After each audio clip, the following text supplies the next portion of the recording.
Welcome to Miss Sharon's Story Time, brought to you by the Morgantown Public Library System. Today we're going to read a really cute new little book. It's called The Little Snowplow by Lora Koehler, and it's from Candlewick Press. Okay. On the mighty mountain road crew, the trucks came in one size, big. That is until a new snowplow joined the crew. "You're such a little snowplow," the big truck said. "Leave the heavy lifting to us," and off they roared. So all spring, the little snowplow cleared streams, while the big trucks bulldozed mudslides. In the summer, he cleaned up after parades, while the big trucks built roads. In the fall, he pushed leaves into piles, while the big trucks mounded mountains of salt and sand.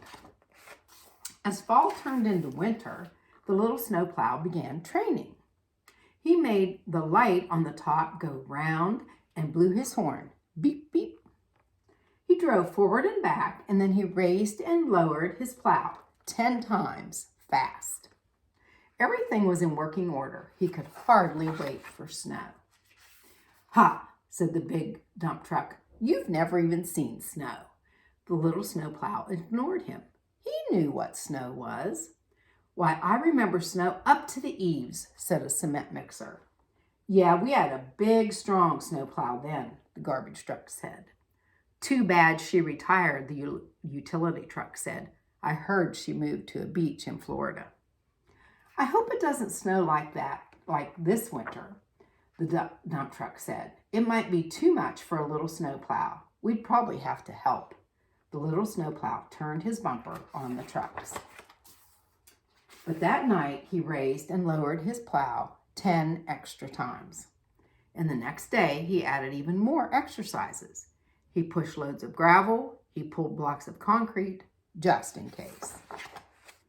One morning, Will, the road crew foreman, burst in before dawn. "It's a real blizzard out there." The dump truck snorted. "Looks like there's already more than a little snowplow can handle." Beep, beep, vroom. The drifts looked soft and fun to the little snowplow. "Let's go," Will said. They drove out into the storm.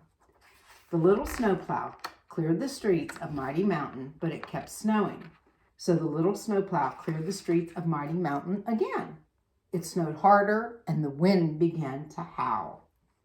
Once more, the little snowplow started to clear the streets. Deep drifts swirled around his treads. Icy gusts blew against his windshield. Snow piled up higher than he could raise his plow. He wondered if he should have done more plow lifts. "This one's too big for anyone to handle on their own," Will said. He called for backup. "I knew that plow would need help," the dump truck grumbled as he drove out. The little snowplow wiped his windshield and kept plowing. Silver Fork, Stampede Avenue, Main Street. That's when he heard a rumbling. He saw the dump truck drive by. Then the little snowplow heard a thundering. He turned the corner of Main and Ridge just as an avalanche swept down the mountain. "Whoosh! Beep, beep, beep!" the little snowplow cried. "He's buried," Will yelled. "No time to lose." "But it will take hours for the big trucks to move that boulder." The little snowplow drove forward. He backed up. He repositioned. He edged forward and squeezed past the boulder. "Way to go, Half Pint," Will said. "The big trucks couldn't have gotten through." The little snowplow plunged his plow into the avalanche debris. He dug and dug and dug. His engine shuddered. His exhaust sputtered. The needle on his gas cage dropped. Creak, crack, more snow crashed behind him. "Hurry," Will said. Shovels of snow flew in all directions. Will raced to attach a cable between the trucks. The little snowplow drove forward, tugging. The dump truck revved his engine. His wheels spun. The little snowplow braced himself and pulled. Just as he had practiced, the dump truck's wheels gained traction.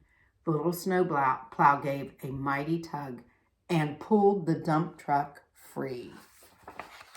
"Woo-hoo!" Woof! Will cheered. The dump truck shook snow from his truck bed. I didn't know a snowplow so little could be so strong, he said.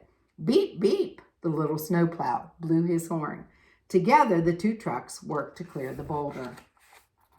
When they finally got back to the garage, all the other trucks honked and beeped and blinked. Great job, they shouted. The little snowplow's headlights sagged, his plow dragged. His gas tank was nearly empty, but before turning in for the night, he made the light on the top go round and he blew his horn. Beep, beep. He drove forward and back, and then he raised and lowered his plow 10 times slow. Everything was in working order. He could hardly wait for sleep. And there he is sleeping. I bet he was very tired. All right. So I hope you enjoyed that story. And if you stopped by the library, I'd like to show you what was in your activity packet. First of all, you're going to make a snowy tree wall hanging. And you can hang this any place that you would like.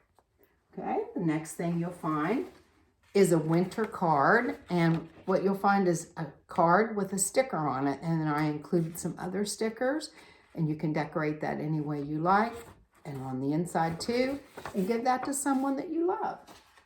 Okay, and you will also find these cards. They're temperature sequencing cards about winter, and you'll see that the snowman starts out big, and as the temperature goes up, he melts all the way down to this. So you cut these out and then you put them in the right order, okay? And then the last thing you'll find is this little paper that tells you about my story time. Okay, I hope you enjoy all those things, and I will see you the next time. Keep reading. Bye-bye.